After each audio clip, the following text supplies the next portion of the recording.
యేసును పూజించారు. యేసు ప్రభువాన్ని చూసినప్పుడు వారు ఎంతో సంతోషించారని మత్తయి సువార్త 2:10-11. గొల్లలు కూడా జ్ఞానులు ఇంకా చిన్నలు మొదలుకొని పెద్దల వరకు ప్రతి ఒక్కరు. This is not only for children.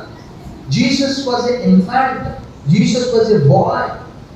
When Jesus was 12 years old, 12 సంవత్సరాల బాలుడిగా ఉన్నప్పుడు దేవాలయంలో అనేకమైనటువంటి ప్రశ్నలు వేస్తూ ఉన్నారు. తర్వాత మనకు 12 నుంచి 30 సంవత్సరాల వరకు యేసు ప్రభు వారు ఏం చేశాడో మనకు వి డోంట్ సీ ఎనీథింగ్.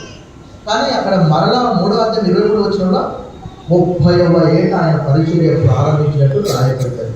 కాబట్టి ఇది అందరి Christmas.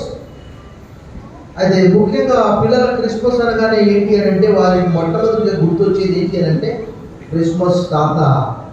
Because they will get something. They will receive some chocolates, they will receive some gifts. ఇవన్నీ కూడా బైబిల్కి ఆవల ఉన్నటువంటివన్నీ. క్రిస్మస్ ట్రీ కానీ, శాంటా క్లౌజ్, క్రిస్మస్ తాత కానీ, ఇవన్నీ we don't see all these decorations.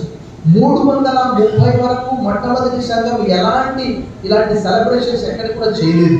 But later తర్వాత క్రీస్తు పుట్టుక ప్రపంచానికి సంతోషం కాబట్టి ఆ సంతోషాన్ని బట్టి ఏదో ఒక రకంగా సంబరాలు చేసుకుంటున్నారు. ఈ దినం కూడా చిన్నపిల్లలు రకరకాల రూపంలో క్రీస్తు పుట్టుకలు నాటిక రూపంలో, పాట రూపంలో, డ్యాన్స్ రూపంలో వారు చేయలేటున్నారు. సో దాని కొరకు తల్లిదండ్రులు, సండే స్కూల్ సూపరింటెండెంట్ గారు, టీచర్స్ వారందరూ కూడా కష్టపడ్డారు.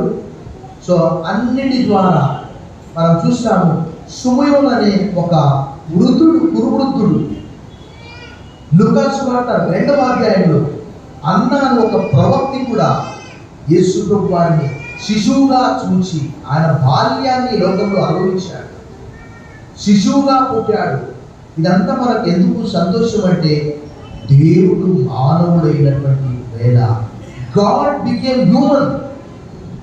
దేవుడు మానవుడిగా అవతరించడము, ఆయన మనందరి కొరకు శిశువుగా జన్మించి మనలాంటి బాల్యాన్ని, మనలాంటి కష్టాన్ని, మనలాంటి బాధ, దుఃఖము, మన మాంసంలో మాంసము, రక్తంలో రక్తము, ఎముకల్లో ఎముక, మనలాంటి కష్టాన్ని ఆయన అనుభవించడానికి ఈ లోకానికి వచ్చాడు. కాబట్టి ఇది ఎందుకు అంటారంటే మనందరినీ పాప శాపముల నుండి విడిపించడానికి. కాబట్టి తన ప్రజలను వారి పాపముల నుండి ఆయనే రక్షించును కనుక ఆయనకు యేసు అని పేరు పెట్టింది. యేసు అంటే రక్షకుడు, క్రీస్తు అంటే అభిషిక్తుడు.